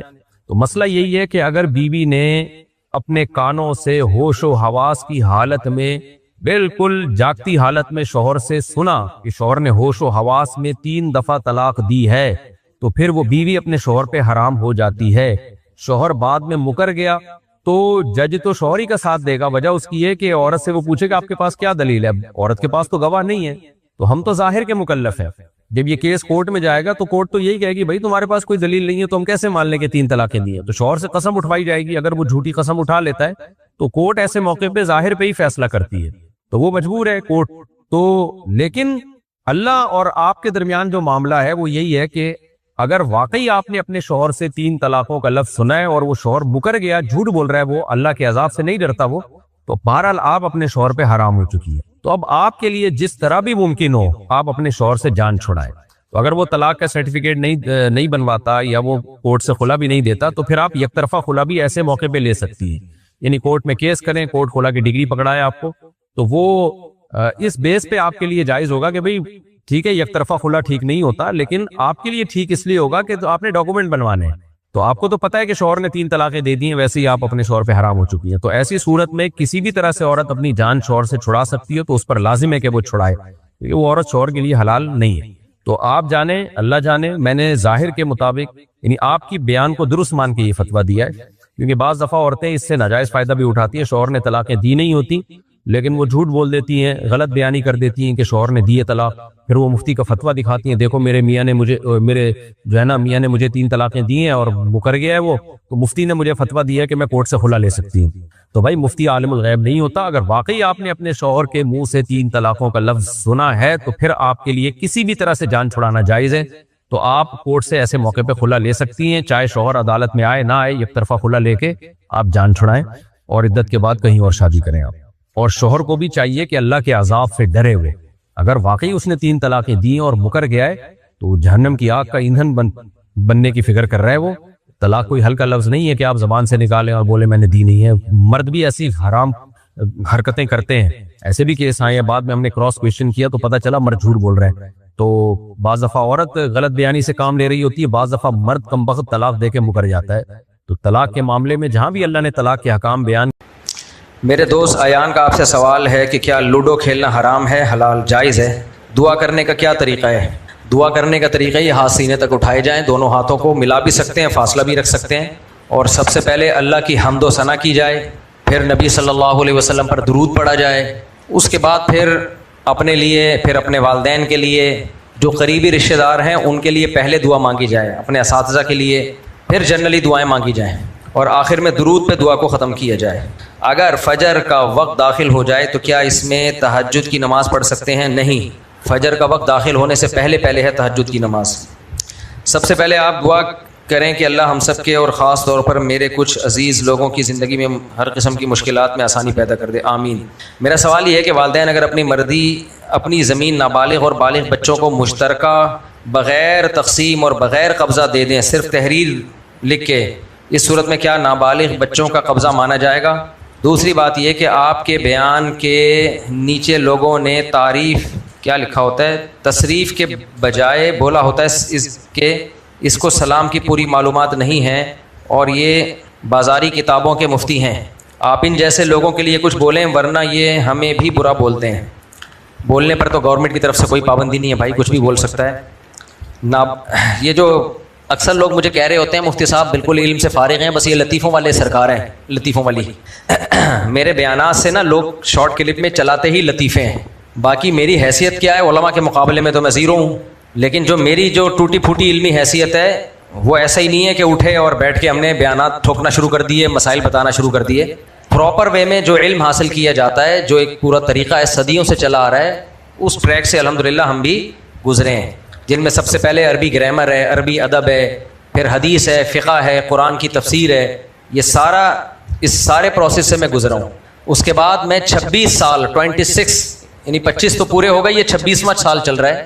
26 سال سے میں جامعۃ الرشید میں مختلف کتابیں پڑھا چکا ہوں، اصول فقہ کی بھی، عربی ادب کی بھی، عربی گرامر کی بھی، حدیث کی بھی، حدیث کی چھوٹی کتابیں بھی، حدیث کی بڑی کتابیں بھی. تو 26 سال کوئی تھوڑا عرصہ نہیں ہوتا. اور جامعۃ الرشید کے شیخ الحدیث ہیں حضرت مفتی محمد صاحب. اصل استاذ تو وہ ہیں بخاری کے، لیکن 3-4 سال سے بخاری کے کچھ اسباق بھی میں پڑھا رہا ہوں. مشکات کئی سال سے پڑھا رہا ہوں. مشکات بھی ایک بہت بڑی کتاب سمجھی جاتی ہے. میرا مقصد شو مارنا نہیں ہے، میرا مقصد صرف یہ بتانا ہے کہ کچھ لوگ ہمارے جب ہم کوئی مسئلہ بتا رہے ہوتے ہیں نا، تو ان کو اصل میں وہ مسئلہ پسند نہیں آ رہا ہوتا، ان کی مرضی کے خلاف ہوتا ہے مسئلہ. تو پھر وہ الزام لگا دیتے ہیں اس شخص پہ جو مسئلہ بتانے والا ہے کہ یہ فارغ ہے، یہ تو صرف شادیوں پہ بیان کرنا جانتا ہے، یہ تو صرف بیانات میں لطیفے سنانا جانتا ہے. اس لیے بیک گراؤنڈ میں تھوڑا سا اپنا بتا رہا ہوں. باقی علماء کے مقابلے میں تو ہمارے کیا 26 کیا 48 سال بھی ہو جائیں پڑھاتے ہوئے، ہماری کوئی حیثیت نہیں ہے. باقی جو مسائل کا کام ہے دارالافتاء والارشاد، وہ بھی میں 26 سال سے وہ کام کر رہا ہوں. اور مسائل کا مطلب یہ نہیں ہوتا ادھر مسئلہ آیا ادھر پھینک دی لمبی سی، جیسے آج کل کے اسکالر ہیں، ادھر مسئلہ آیا ادھر ٹھک کر کے ان کے پاس جواب ہوتا ہے، حالانکہ ان کی کوئی تحقیق نہیں ہوتی. ہمارے ہاں تحقیق کا اصول ہوتا ہے. مسئلہ جب آتا ہے تو وہ نیا مسئلہ نہیں ہوتا، صدیوں سے وہ مسئلہ چلا آ رہا ہوتا ہے امت میں، اس پہ پہلے سے ریسرچ ہو چکی ہوتی ہے، وہ بھی تحقیق ہوتی ہے، قرآن و سنت میں بھی دیکھا جاتا ہے. پھر اگر آپ کی کوئی رائے ایسی ہے جو امت سے ہٹ کر ہے تو پھر دیگر علماء سے مشورہ بھی لیا جاتا ہے، بڑے علماء سے رابطہ کیا جاتا ہے. اس کے بعد جا کے ایک فتویٰ ہے جس پہ سائن کیے جاتے ہیں، پھر وہ فتویٰ سوسائٹی میں آتا ہے. تو چونکہ یہ نئے نئے اسکالر ان میں سے کچھ بھی نہیں آتا، اس لیے مفتیان کرام کے خلاف پروپیگنڈا کرتے ہیں کہ ہم مفتی سے مسئلہ کیوں پوچھیں. بھائی دین کا مسئلہ تو کوئی بھی بتا سکتا ہے، یہ بالکل غلط ہے. دین کا مسئلہ ہر ایک نہیں بتا سکتا. اگر ہر ایک بتا سکتا ہے تو پھر پوچھتا کیوں ہے؟ خود ہی بتا دے نا. پوچھنے والا علماء سے پوچھ کیوں رہا ہے؟ ہر ایک میں تو وہ خود بھی داخل ہے نا، خود بتا دے. آپ کہہ سکتے ہو تحقیق نہیں ہوتی، تو کر لے تحقیق انٹرنیٹ پہ جا کے. اس کو پتہ ہے تحقیق کرنا آسان کام نہیں ہے. دین میں 2 طرح کے مسائل ہیں، کچھ تو بہت آسان ہیں جن کا عقیدے سے تعلق ہے، کچھ مسائل ہیں گہرائی میں جا کے حل کرنے والے، وہ ہر آدمی کا کام نہیں ہے. وہ اس کے لیے مفتیان کرام کا ہونا ضروری ہے. اور مفتی کا مطلب خود سے مفتی نہ لگا دے اپنے نام کے ساتھ، اس کے بڑوں کی طرف سے جو پہلے سے فتوے میں ماہر ہیں ان کی طرف سے اس کو پرمیشن ملی ہو. مجھے 2011 میں اپنے بڑوں کی طرف سے پرمیشن مل گئی تھی کہ آپ اپنے اسٹیمپ کے ساتھ بھی فتویٰ دے سکتے ہو، لیکن پھر بھی میں نے نہیں دیا. 2011 کے بعد یعنی مجھے پرمیشن مل گئی تھی کہ آپ اپنا دارالافتاء کھول سکتے ہو. اب بڑوں نے اعتماد کیا نا کہ کوئی سوال آپ کے پاس آئے، جواب لکھ کے اپنے سائن اور اپنے اسٹیمپ کے ساتھ آپ فتویٰ دے سکتے ہو. بڑے آپ کو اتھارٹی دیں گے تو آپ یہ کام کرو گے. ہمارے یہاں جو آج کل مارکیٹ میں نئے نئے اسکالر آ رہے ہیں، کسی بڑے کی طرف سے پرمیشن ان کو نہیں چاہیے ہوتی، اپنے ہی منہ میاں مٹھو بنے ہوتے ہیں، کوئی ادارہ نہیں ہوتا ان کے پیچھے، بس میں ہی ہوں سب کچھ. ہمارے یہاں مدرسوں میں ایسا نہیں ہے. جو پہلے سے بڑے ہیں، سینئر ہیں، وہ آپ کو اس قابل سمجھیں گے تو آپ کو پرمیشن دیں گے. تو مجھے یہ پرمیشن ہمارے استاذ کی طرف سے کب ملی تھی؟ 2011 میں، یعنی 11 سال فتوے کا کام کرنے کے بعد ملی تھی کہ آپ اپنا دارالافتاء اپنی مسجد میں کھول سکتے ہو. دارالافتاء کا مطلب وہاں ڈاک آئے گی، آپ اپنے. پھر بھی میں نے نہیں کیا کیونکہ مجھے ڈر لگتا تھا، فتوے پہ سائن کرتے ہوئے ڈر لگتا تھا، دستخط اسٹیمپ لگاتے ہوئے ڈر لگتا تھا کہ یار کوئی مسٹیک نہ ہو جائے مجھ سے. تو بھی میں یہی کرتا تھا، فتویٰ جامعۃ الرشید میں بھیجتا تھا. میں جواب لکھا لیکن اسٹیمپ وہاں کی لگے گی. لیکن پھر وہاں رش اتنا بڑھ گیا تو اب جا کے 2026 میں ہم نے دارالافتاء بنایا ہے. یعنی 2011 میں اجازت ملی، پھر بھی مجھ میں ہمت نہیں ہو رہی تھی کہ یار کیسے ہم کوئی خدا نخواستہ کوئی غلطی ہو جائے تو سوال پوچھنے والا تو کہہ دے گا ان سے پوچھا تھا. گناہ کس کی گردن پہ ہوگا؟ ہماری گردن پہ. تو میں سارے سوال وہیں بھیج دیا کرتا تھا. تو اب جا کے 2026 میں کیونکہ سوالات کا برڈن بہت زیادہ ہے جامعۃ الرشید پہ بھی، تو پھر ہم نے اب اپنا دارالافتاء کھولا ہے. ابھی 15 دن بھی نہیں ہوئے اس کو افتتاح ہوئے ہوئے. تو اب یہاں سے باقاعدہ جو لوگ آ رہے ہیں سوال ہو میری اسٹیمپ کے ساتھ پھر دستخط کے ساتھ، وہ مسائل ہم نے جاری کرنا شروع کیے ہیں. تو 26 سال یہ کام کرنے کے بعد، جس میں 8-10 سال پڑھائی ہے اور 26 سال پریکٹس ہے. آج کل کے اسکالر ہیں ایسے، علماء کے علاوہ کی بات کر رہا ہوں، کچھ بھی نہیں آتا، 4 کتابیں پڑھ لی ہیں، کسی نے سیرت کی چند کتابیں پڑھی وہ مفتی بن گیا. عربی تو اکثر کو آتی نہیں ہے، عربی میں ایک عبارت نہیں پڑھ سکتے یہ لوگ. کسی نے کسی کا کلپ دیکھا تو وہ مفتی بن گیا. تو یہ تھوڑی ہوتا ہے یار، مذاق بنایا ہوا دین کو. اس لیے پراپر وے میں آپ جب تک کوئی پراپر مفتی نہ ہو اس کے بغیر آپ مسئلہ پوچھیں گے تو اس مسئلے پر عمل کرنا آپ کے لیے جائز نہیں ہوگا. باقی جو انہوں نے سوال پوچھا ہے کہ نابالغ اور بالغ بچوں کو مشترکہ زمین دی، خوب سمجھ لو، مسئلہ سمجھو اچھی طریقے سے. جب بھی آپ کسی کو کوئی گفٹ دیتے ہیں، میں آسان لفظوں میں سمجھا رہا ہوں تاکہ پیچیدہ نہ ہو. علماء کو تو اسے تو کسی اور لب و لہجے میں یعنی کسی اور اس ٹرم میں اصطلاحات میں بات کی جاتی ہے. عوام کی مینٹیلٹی پہ آ کے مشکل مسائل سمجھانا بڑا مشکل ہوتا ہے. دیکھو شریعت کا ایک اصول ہے کہ جب آپ کسی کو کوئی چیز گفٹ کرتے ہیں تو قبضہ دینا ضروری ہے. قبضے کے بغیر وہ ہبہ مکمل نہیں ہوتا. مثال کے طور پر یہ ہمیشہ کے لیے مسئلہ یاد رکھ لیں, اس پہ کلپ بنا کے چلا دینا, چلائیں گے پھر بھی نہیں, مجھے یاد ہی نہیں رہتا. میں یہ کہتا ہوں یہ گھڑی میں نے بھائی صاحب کو گفٹ کر دی, یہ میں نے کہہ دیا کہ گھڑی آج سے کس کی ہوئی, ان کی ہوئی. یہ کہا اور میں اللہ نہ کرے مر گیا. اب آپ بتاؤ یہ گھڑی ان کی ہوگی یا اس میں وراثت جاری ہوگی؟ بولو وراثت, یہ میرے وارثوں کی ہوگی. وجہ کیا ہے؟ یہ ہبہ ہے, گفٹ ہے. گفٹ جب تک قبضہ نہ ہو جائے مکمل نہیں ہوتا. ہاں میں نے کہا یہ گھڑی ان کی ہے, اتار کے ان کے ہاتھ میں ایک دفعہ میں نے پکڑا دی, انہوں نے ہاتھ میں پکڑ لی, پھر میرے ہی پاس مجھے واپس کر دی امانت کے طور پہ کہ آپ یہ رکھ لیں, آپ کے ہاتھ پہ اچھی لگ رہی تھی, پھر میں نے پہن لی, اللہ نہ کرے پھر میں مر گیا. اب یہ گھڑی وارثوں کو ملے گی یا ان کو ملے گی؟ ان کو ملے گی کیونکہ قبضہ مکمل ہو چکا تھا. یہاں تک بات کھوپڑی شریف میں کلیئر ہو گئی. ایک بات. نمبر 2, ہبۃ المشغول جو ہے نا وہ مانع عن القبض ہوتا ہے. گاڑی اصطلاح ہے, اب میں اس کو آسان لفظوں میں سمجھاتا ہوں. کوئی بھی چیز جو مشغول بملک الواہب ہو, جو ہبہ ہے مشغول بملک الواہب ہو, تو اس کا مشغول رہنا واہب کی ملکیت کے ساتھ یہ مانع عن القبض ہے. گاڑی اصطلاح ہے, اب میں آسان لفظوں میں سمجھاتا ہوں. میں نے آپ کو گفٹ دیا ایک تھیلا جس میں آٹا پڑا ہوا ہے میرا, یا ایک بیگ ہے, بیگ اچھی چیز ہے نا, بیگ میں لیپ ٹاپ کس کا ہے؟ میرا لیپ ٹاپ ہے, اور میں آپ کو لیپ ٹاپ نہیں بیگ گفٹ دینا چاہ رہا ہوں. آپ نے کہا یار مفتی صاحب یہ بیگ آپ نے لیدر کا کہاں سے خریدا, بڑا اچھا بیگ ہے, یہ بیگ آپ مجھے دے دو. بیگ میں لیپ ٹاپ کس کا رکھا ہوا ہے؟ میرا. میں نے آپ کو لیپ ٹاپ گفٹ نہیں دیا, میں نے صرف آپ کو بیگ گفٹ دیا اور آپ کے قبضے میں دے دیا, لیکن لیپ ٹاپ اس میں کس کا ہے؟ بولو میرا ہے. تو چونکہ یہ بیگ یہ میری ملکیت کے ساتھ مشغول ہے, میری چیزوں میں استعمال ہو رہا ہے, تو ایسے موقع پہ اگر یہ بیگ آپ کے قبضے میں بھی دے دوں تو وہ قبضہ معتبر نہیں ہے. آئی بات سمجھ میں؟ تو اس کے لیے یہ ضروری ہے کہ میں لیپ ٹاپ کو اس بیگ سے نکالوں, پھر وہ آپ کے ہاتھ میں دوں, خالی کر کے دوں. اس سے کیا ہوگا؟ کیونکہ جب تک وہ میری ملکیت میں استعمال ہو رہا ہے, میری ملکیت میں استعمال ہو رہا ہے, آپ کے کام کا نہیں ہے وہ, تو میری ملکیت میں استعمال ہو رہا ہے, تو اس کو قبضہ سمجھا نہیں جائے گا. تو شریعت کہتی ہے وہ لیپ ٹاپ آپ نکالیں, بیگ کو خالی کریں, پھر بیگ اس کو پکڑا دیں. اب اس کا مالک کون ہو گیا؟ یہ مالک ہو گیا. آئی بات سمجھ میں؟ یعنی جو چیز آپ دے رہے ہیں نا وہ میری چیز میں استعمال نہ ہو رہی ہو. ہاں اگر میں لیپ ٹاپ سمیت بیگ پکڑا دیتا ہوں, لیپ ٹاپ بھی گفٹ ہے اور بیگ بھی گفٹ ہے, پھر ہو جائے گا. ان کو میں نے جب پکڑا دیا, یہاں تک بات سمجھ میں آ گئی؟ کوئی پیچیدہ تو نہیں ہے مولوی صاحب؟ کوئی پرابلم تو نہیں ہے؟ وہ جو بیٹھے ہوئے آسان ہے نا. اچھا ہم اس معاملے کو الٹا کر لیتے ہیں, جب مفتی بنانا ہی آپ کو تو پھر پورا ہی بنا دیں. ہبۃ المشغول بملک الواہب قبضے سے مانے ہے, شاغل مانے نہیں ہے. کیا مطلب؟ میں نے آپ کو بیگ میں اندر میرا لیپ ٹاپ تھا, میں آپ کو بیگ نہیں بلکہ لیپ ٹاپ گفٹ کرنا چاہ رہا ہوں. میں کیا گفٹ کرنا چاہ رہا ہوں؟ لیپ ٹاپ. تو بیگ سمیت میں نے لیپ ٹاپ آپ کو پکڑا دیا اور کہا کہ بیگ مجھے واپس کر دینا, لیپ ٹاپ آپ کا ہے. اب یہ قبضہ مکمل ہو گیا, یعنی لیپ ٹاپ ان کا ہو گیا. لیپ ٹاپ کو بیگ سے الگ نکالنے کی ضرورت نہیں ہے, کیونکہ ہبہ بیگ کا نہیں ہے, لیپ ٹاپ کا ہے. لیپ ٹاپ کسی چیز کے ساتھ مشغول نہیں ہے. بیگ کا کام کیا ہے؟ چیزوں کو اسٹور کرنا. وہ میری چیزیں جب تک اسٹور کر رہا ہے تو قبضہ نہیں ہے. لیپ ٹاپ کا کام چیزوں کو اسٹور کرنا نہیں ہے, وہ تو خود بیگ میں اسٹور ہو رہا ہے. 3 صورتیں بن گئیں, صرف بیگ ہبہ کر دیا, لیپ ٹاپ نہیں کیا, تو جب تک لیپ ٹاپ نکلے گا نہیں بیگ ہبہ ہوگا نہیں. دوسری کنڈیشن, صرف لیپ ٹاپ ہبہ کیا, بیگ ہبہ نہیں کیا, تو جیسے ہی بیگ ان کے ہاتھ میں پکڑاؤں گا لیپ ٹاپ کا ہبہ مکمل ہو گیا, بیگ یہ واپس کر دیں مجھے. اور تیسری چیز, لیپ ٹاپ اور بیگ دونوں گفٹ میں دے دیے تو پکڑاتا ہی دونوں چیزیں گفٹ ہو گئی. 3 مسئلے سمجھ میں آ گئے. یہ روزمرہ کی زندگی میں ان میں بڑا فرق پڑتا ہے. اب سمجھو, ایک بات تو یہ ہو گئی, یہ مسئلہ کلیئر ہو گیا. دوسرا مسئلہ, جب بھی ہم کسی کو مشترکہ چیز گفٹ دیتے ہیں, کون سی چیز گفٹ دیتے ہیں؟ یعنی مشترکہ چیز نہیں, اپنی چیز گفٹ دیتے ہیں مشترکہ طور پہ. ایک چیز 2 آدمیوں کو دے رہے ہو آپ. اسی لیپ ٹاپ کی مثال پہ آ جاؤ. ویسے میں کسی کو لیپ ٹاپ گفٹ دوں گا نہیں. بیگ ہے, میں نے گفٹ دے دیا جمشید اور زید دونوں کو. کیا گفٹ دے دیا؟ بیگ. کیا گفٹ دے دیا؟ بیگ.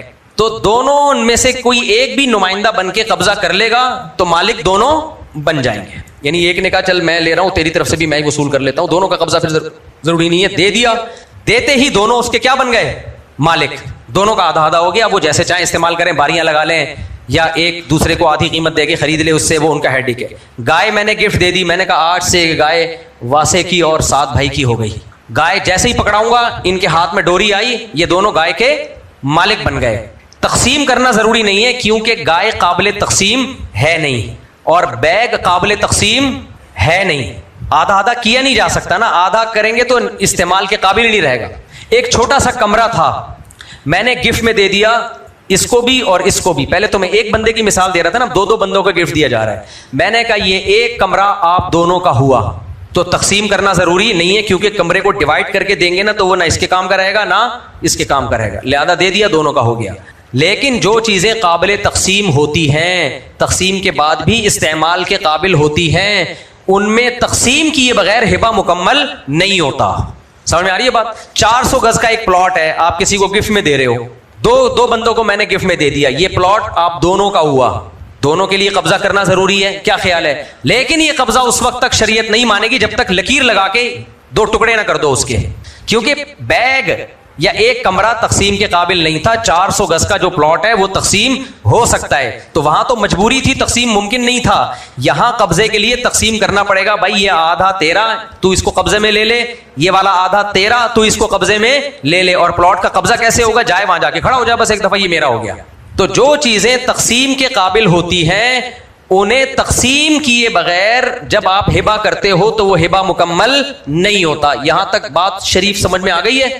اب ہوتا کیا ہے, ماں باپ کیا کرتے ہیں, اپنی جائیدادیں اولادوں میں ڈیوائڈ کر کے چلے جاتے ہیں اور کہتے ہیں بیٹا یہ جو میرا 1000 گز کا پلاٹ ہے, میرے ایک بچے کا نام جمشید, ایک کا نام وسیم, یہ 1000 گز کا پلاٹ جمشید اور وسیم کا ہوا, اور قبضہ بھی دے دیا کہ جاؤ تم دونوں قبضہ کر لو.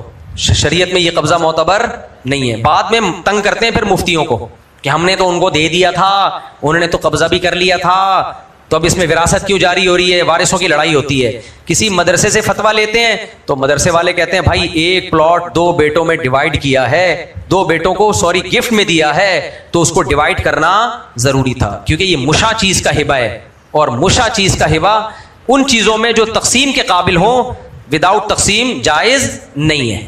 آئی بات کھوپڑی شریف میں؟ اس کو ڈیوائڈ کرنا پڑے گا. ہبۃ المشاع فیما یقسم لا یجوز قبل القسمہ, تو اس میں ڈیوائڈ کرنا پڑے گا. یہ والا تمہارا ہو گیا, یہ والا بولو تمہارا ہو گیا. اسی طرح اکاؤنٹ میں 1 لاکھ روپے پڑے ہوئے ہیں, آپ نے بولا میرے مرنے کے بعد اس میں وراثت جاری نہیں ہوگی, یہ 1 لاکھ روپے جمشید اور وسیم میرا جو بیٹا ہے ان کے ہو گئے, تو نہیں ہوں گے ان کے, کیونکہ 1 لاکھ روپے قابل تقسیم ہے یا نہیں ہے؟ پہلی بات یہاں قبضہ نہیں ہوا, آپ کے اکاؤنٹ سے نکل کے ان کے اکاؤنٹ میں جانا چاہیے تھا. نمبر 2, اکاؤنٹ میں بھی الگ الگ اکاؤنٹ میں 50,000 اس کے اکاؤنٹ میں, 50,000 اس کے اکاؤنٹ میں جانا چاہیے تھا, تو یہ کچھ بھی نہیں ہوا اس میں سے. تو جب بھی ہبہ کیا جائے گا قبضہ بھی, اور جو تقسیم کے قابل چیزیں 2 بندوں میں تو ڈیوائڈ کر کے اس کو قبضہ کیا جائے گا. یہاں تک بات کلیئر ہو گئی؟ ایک بات. دوسری بات, نابالغ بچے کو باپ جب کوئی چیز ہبہ کرتا ہے تو قبضہ کون کرے گا؟ نابالغ بچے کی طرف سے خود باپ ہی قبضہ کرتا ہے. بھائی کسی نابالغ بچے کو کسی شخص نے گفٹ دیا تو نابالغ بچے کی طرف سے باپ جب قبضہ کرے گا تو وہ قبضہ نابالغ بچے ہی کا کہلائے گا. یہاں تک کھوپڑی شریف میں بات آ گئی ہے؟ یہ مسائل روزمرہ میں بہت پیش آ رہے ہیں, گھروں میں لڑائیاں ہوتی ہیں بعد میں. اب باپ نے اپنے نابالغ بچے کو پلاٹ گفٹ میں دے دیا تو قبضہ کون کرے گا؟ باپ خود کرے گا. تو باپ کے قبضے میں تو آلریڈی ہے وہ, لہذا وہاں قبضہ ضروری نہیں ہے کیونکہ باپ کا قبضہ ہی بچے کے قبضے کے قائم مقام بن جائے گا. لہذا وہاں سے صرف منہ سے اتنا پھوٹ دینا, یعنی منہ سے اتنا کہہ دینا کافی ہے کہ یہ پلاٹ میں نے اپنے فلاں بچے کو دے دیا ہے. یہاں تک بات کلیئر ہو گئی؟ مجھے لگ رہا ہے آپ لوگ کو کچھ زیادہ ہو گیا, کچھ پھنس گئے ہو, مصیبت میں پھنس گئے ہو. بس آپ مکمل ہی کر لیتا ہوں, شاید انٹرنیٹ پہ کسی کی سمجھ میں آ جائے. آپ کے 4 نابالغ بچے تھے, اب 1000 گز کا پلاٹ آپ چاروں میں دینا چاہتے ہو تو شریعت میں تقسیم کر کے دو نا, لیکن چونکہ یہاں قبضہ ہی ضروری نہیں ہے تو تقسیم کرنا بھی ضروری نہیں ہے. تو نابالغ بچوں میں اگر آپ نے دے دیا تو بس اتنا کہہ دینا کافی ہے یہ میرا 1000 گز کا پلاٹ میرے چاروں بچوں کا ہے یا بیٹیوں کا ہے, تو بس یہ بولتے ہی ان چاروں کا ہو جائے گا. اس میں تقسیم کرنا ضروری نہیں ہے کیونکہ قبضہ ہی ضروری نہیں ہے. یہاں تک بھی بات کلیئر ہو گئی؟ اب انہوں نے مسئلہ پوچھا, اب ہم اس کی طرف آتے ہیں, بس جواب دے کے آگے پتلی گلی سے نکلتے ہیں. اپنی زندگی میں نابالغ اور بالغ بچوں کو مشترکہ طور پر جب تقسیم کرے گا تو نابالغ بچوں کے جو جب ہبہ کرے گا تو صرف زبان سے کہہ دینا کافی ہے. بالغ بچوں کو جو کچھ بھی پراپرٹی دے گا تو وہ پراپرٹی اگر ایسی ہے جو تقسیم کے قابل ہی نہیں ہے پھر تو زبان سے دے دینا کافی ہے. اور قبضہ بہرحال پھر بھی دینا پڑے گا. قبضے کا مطلب ایک مکان ہے چھوٹا سا, تو 2 حصوں میں ڈیوائڈ نہیں ہو سکتا, تو ابا اپنا سارا سامان اس مکان سے نکالے, کیونکہ تھیلے سے لیپ ٹاپ نکالنا ضروری ہے. مکان کی مثال ہے تھیلے کی, اور مکان میں جو ابا کا فرنیچر پڑا ہوا ہے وہ ایسے ہے جیسے بیگ میں لیپ ٹاپ پڑا ہوا ہے. تو ہبۃ المشغول بملک الشاغل یہ جائز نہیں ہے. تو اس میں یہ ضروری ہے کہ ابا سارا سامان نکال کے مکان خالی کریں اور پھر اپنے بیٹے کے یا 2 بیٹوں کے حوالے کریں. پھر بے شک وہ ابا کا سامان دوبارہ ڈال دیں اس میں, لیکن ایک دفعہ ابا کو خود بھی اس مکان سے نکلنا پڑے گا اور اپنا سارا فرنیچر بھی اس مکان سے نکالنا پڑے گا. پھر بیٹے کے قبضے میں دیں گے, یا بیوی کو جو لوگ گفٹ دینا چاہتے ہیں بیوی کے قبضے میں دیں. تو یہ ضروری ہے. اس کے بغیر اگر آپ مر گئے تو پھر وراثت جاری ہوگی اور بعد میں خون خرابے ہوتے ہیں, لڑائیاں ہوتی ہیں. بیٹا کہتا ہے یہ مکان تو میرے ابا نے مجھے دے دیا تھا, میرے نام کر دیا تھا, اس میں وراثت نہیں ہوگی. مفتی کہہ رہے ہوتے ہیں اس میں وراثت ہے, کیونکہ آپ کے نام تو کیا انہوں نے, آپ کو قبضے میں نہیں دیا. وہ کہہ رہے نہیں مجھے تو چابیاں بھی پکڑا دی تھیں. بھائی چابیاں پکڑائی تھی, سامان سارا ابا کا پڑا ہوا تھا, تو یہ قبضہ نہیں ہوتا.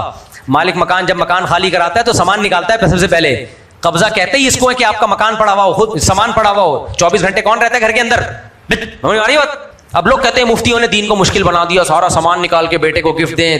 بھائی مفتیوں نے دین کو مشکل نہیں بنایا, کہ آسان سا اصول ہے. بھائی قبضہ جب تک نہیں ہوگا ہبہ تھوڑی ہوتا ہے. اگر آپ اس ٹینشن سے بچنا چاہتے ہو, اپنے بیٹے کو گفٹ دے رہے ہو یا بیوی کو مکان دے رہے ہو, اور آپ کہہ رہے ہو علماء کہتے ہیں پہلے سارا سامان نکالو پھر بیوی کو بولو یہ چابی پکڑو اندر گھر میں جاؤ تمہارا قبضہ ہو گیا, اب سامان واپس ڈال دو امانت سمجھ کے, میں بھی آ رہا ہوں, بڑا لمبا چوڑا ٹینشن ہے. تو بھائی آسان یہ کہ لیپ ٹاپ سمیت گفٹ دے دو نا بیگ. جب اتنا کروڑ کا مکان دے رہے ہو تو سامان بھی دے دو نا اس کو. گھر سے باہر نکلو, بیگم کو بولو بیگم یہ گھر اس میں موجود فرنیچر فریج پنکھے ٹیوب لائٹیں سمیت کس کا ہوا؟ تمہارا. جب یہ دل تمہارا ہوا تو یہ مکان بھی تمہارا ہوا. جب اتنا بڑا دل کیا ہے تو پھر سامان سمیت دے دو. آئی بات سمجھ میں؟ پھر یہ قبضے کی ٹینشن کی ضرورت بولو رہے گی نہیں, ضرورت ہی نہیں رہے گی اس تکلف کی. اس طرح سے دے دو اس کو, ورنہ یہ جتنے بھی کچھ کر لو, بیوی کے نام بھی مکان کر دو گے نا, علماء نہیں مانیں گے اس کو, کیونکہ ڈاکومنٹیشن بالکل, ڈاکومنٹیشن کا مطلب ہوتا ہے صرف ایک کاغذی کاروائی گورنمنٹ کے کھاتوں میں. آپ نکاح نامے میں بیوی کسی کو بھی لکھ دو تو بیوی تھوڑی بن جائے گی, گورنمنٹ مانے گی اس کو آپ کی بیوی, شریعت نہیں مانے گی. شریعت کہتی ہے ایجاب و قبول ہوا ہو تو بیوی بنے گی چاہے ڈاکومنٹیشن نہ بھی ہو. تو گورنمنٹ کے کاغذات میں کسی کے نام مکان کر دینے سے قانونی طور پر تو آپ کو تحفظ مل جاتا ہے, شرعی طور پر وہ مکان کا مالک نہیں بنتا. شرعی طور پہ مکان کی ملکیت ٹرانسفر کرنے کے لیے یہ ضروری ہے کہ آپ زبان سے بھی کہیں اور سامنے والے کو قبضہ بھی دیں آپ, اور قبضے میں ضروری اپنا سارا سامان نکالیں, خود بھی نکلیں وہاں سے, اور بیگم کو یا بچے کو جس کو دینا چاہتے ہیں یا 2 بیٹوں کو دینا چاہتے ہیں ان دونوں سے بولو اس کے اندر دفع ہو جاؤ, اور تھوڑی دیر بے شک چند سیکنڈ رہ لے, وہ قبضہ ہو گیا, اب بے شک اپنا سامان واپس رکھ لو. اب اس تکلف سے بچنا ہے تو سامان سمیت گفٹ کر دیا جائے. بعض علماء نے ایک ہیلا بیان کیا ہے کہ پہلے سامان اس کو امانت کے طور پہ دی, لیکن اس ہیلے پہ مجھے اطمینان نہیں ہوتا. تو اگرچہ فتویٰ ہے لیکن میں وہی بات بتاتا ہوں جو بالکل بے غبار ہو. یہ جوس بتا دوں کیا چیز ہے, اس کو ہلکا لوگے تم لوگ, میں نہیں بتا رہا, یہ لوگ ہلکا لیں گے. دیکھو میں جو تم لوگ کے ساتھ ریسیپی شیئر کرتا ہوں ان کو ہلکا نہ لیا کرو. میں ڈاکٹر نہیں ہوں لیکن بڑے ڈاکٹروں حکیموں سے ہماری سلام دعا ہے اور تجربے بھی ہوتے ہیں نا کچھ. چقندر کا جوس نکالو 1/3 گلاس میں, ایک گلاس میں چقندر کا جوس 1/3 سمجھتے ہو, یعنی گلاس کے 3 حصے کرو, ایک حصہ چقندر کا جوس. میں نے کینیڈا میں ریسیپی بتائی تھی کہ پھر ایک حصہ سیب کا جوس, وہ بچوں کے لیے ٹھیک ہے لیکن سیب کبھی نہ ڈالو اس میں, سیب ویسے کھا لینا زیادہ فائدہ مند ہے, جوس میں شوگر ہوتی ہے, لیکن چقندر ویسے جب کھاؤ گے تو اس کے بجائے جوس زیادہ فائدہ مند ہے اس کا, لیکن لٹل کوانٹٹی میں. زیادہ چقندر بھر کے پیو گے پیٹ بھی خراب ہوگا, گردوں میں پتھری بھی ہو سکتی ہے, اور شوگر بہت ہائی کر دیتا ہے, یہ موٹاپا لاتا ہے. اس میں شوگر چینی بنتی ہے چقندر سے دنیا میں. گنے کے بعد جو سب سے زیادہ چینی بنتی ہے پتہ ہے کس سے بنتی ہے؟ بیٹ روٹ سے. میں نے خود یہ چقندر کی چینی کھائی ہے دنیا میں, بہت زیادہ اس سے چینی, اس میں شوگر بہت زیادہ ہوتی ہے. تو آپ نے 1/3 جوس نکالا کس کا؟ چقندر کا, اور 2/3 پودینے کا. پودینے کو 10 منٹ پانی میں رکھا, ایک گڈی پودینہ, اس کو تھوڑا سا صاف کر لو, ڈنڈیاں الگ کر دو, پانی میں ڈال دیا 15-20 منٹ کے لیے, تو اس کا میل کچیل نکل آتا ہے. اچھی طرح سے دھو لیا اس کو, دھونے کے بعد اس میں 3-4 لیمن ڈال دو. لیمن میرے اپنے گھر کے ہوتے ہیں, بازاری لیمن جب بھی ڈالیں بڑا غرق ہوا ہے, کڑوا بہت ہوتا ہے, عجیب سا آتا ہے. تو میرے اپنے درخت ہیں اس میں لیمن لگا ہوا ہے آج کل, تو دنا دن لیمو نکل رہے ہیں اس میں, اور اتنا اچھا لیمن ہوتا ہے آپ ویسے بھی کھا جاؤ اس کو, یعنی توڑ کے درخت سے کھا لیتے ہیں, کچھ نہیں ہوتا. تو عام لیمن کا وہ چھلکا اے آئی سے میں نے پوچھا, وہ کہہ رہے ہیں عام جو لیمن بازار میں مل رہا ہے اس کے چھلکے میں جراثیم ہو سکتے ہیں یا کچھ کیمیکل ہو سکتے ہیں, اسپرے کرتے ہیں نا. بہرحال دھو کے کھا لو, اب اتنا بھی وہمی بننے کی ضرورت نہیں ہے. تو اپنے گھر کا لیمن لیا, اور یہ جو 10 منٹ تک ہم نے اس کو پانی میں 15 منٹ تک رکھا, پودینے کو اچھی طرح, ابھی جوس پہلے نہ نکالو, پہلے پودینے والا کام کر لو. میں اس کی ایک ریسیپی گھر پہ بنا کے بھی انشاءاللہ شیئر کروں گا آپ کے ساتھ. یہ بہت ہی فائدہ مند جوس ہے. یہ ABC جوس نہیں ہے, ایک ہوتا ہے چقندر, سیب اور گاجر کا. نہ گاجر واجر کا جوس نہ پیا کرو, اس میں وٹامن اے بہت تھوڑا ہوتا ہے, شوگر بہت زیادہ ہوتی ہے. جو پڑھے لکھے لوگ ہیں وہ گاجر کے جوس سے منع کرتے ہیں. پہلے زمانے میں پیتے تھے گاجر کا جوس پیو, دبا دبا کے آنکھیں تیز ہوں گی, ایسا کچھ بھی نہیں ہے. گاجر کے جوس سے موٹاپا آئے گا, آنکھیں, اور جب شوگر بڑھے گی تو آنکھیں خراب ہوں گی اس سے. گاجر کھاؤ, ویسے کھا لو گاجر, جوس ووس نہیں پیا کرو. سمجھ میں آ رہی ہے بات؟ شوگر بہت ہے نا. اب بھائی صاحب دیکھو, سگریٹ سے زیادہ نقصان دہ شوگر ہے, یعنی شوگر کی زیادتی سگریٹ سے زیادہ اس کے نقصانات ہیں. تو آپ نے کیا کیا, پودینے کو 10-15 منٹ پانی میں رکھا, پھر اس کو اچھی طرح صاف کر لیا. گرائنڈر مشین ہوتی ہے نا چھوٹی والی, ایک جوسر مشین نہیں, گرائنڈر مشین چھوٹی, اس میں 2-4 پہلے لیمو کے وہ نکال لو, بیج, لیمو نچوڑا, بیج نکالا, اور رس سمیت, چھلکوں سمیت آپ نے پودینے میں وہ ملا دیا, اور چھلکوں سمیت اس کو اچھی طریقے سے کیا کر لیا, گرائنڈ. تھوڑی دیر رکھ بھی دو اس کو تو اور زیادہ اچھا ہے, آدھا گھنٹہ رکھ دو تاکہ اس کا سارا جوس نکل آئے. اس کے بعد آپ نے اس کو نچوڑ لیا. کچھ لوگ ایسے ہی پی جاتے ہیں, فائبر بہت مل جاتا ہے, وہ بھی ٹھیک ہے, لیکن میں ایسے ہی نہیں پیتا, کیونکہ مزہ بھی تو آئے نا, خالی فائبر کا کیا کرنا ہے, تو میرے پیٹ میں پھر وہ ٹھہرتا نہیں ہے. بعض لوگ بہرحال بہتر یہی ہے کہ اس کو نچوڑ کے پانی نکالے بغیر اس پودینے کو اس چھلکے سمیت ایسے ہی کھا لو. تو چھلکے کو گرائنڈ کیا, لیمن کا جوس بھی گرائنڈ ہو گیا, اس میں پودینہ بھی گرائنڈ ہو گیا, پوری چٹنی بن گئی. اس کو آپ نے اچھی طریقے سے کیا کیا, بلکہ نہیں ابھی نہیں, اس کو آپ نے پھر چقندر کا جوس ملایا, اس میں ملا دیا, اور ایک دفعہ اس کو چکر دے کے کپڑے سے چھان لیا یا چھنی سے چھان لیا. نہ چھانو تو زیادہ اچھا ہے, لیکن چونکہ میں نے بتایا فائبر بہت ہے.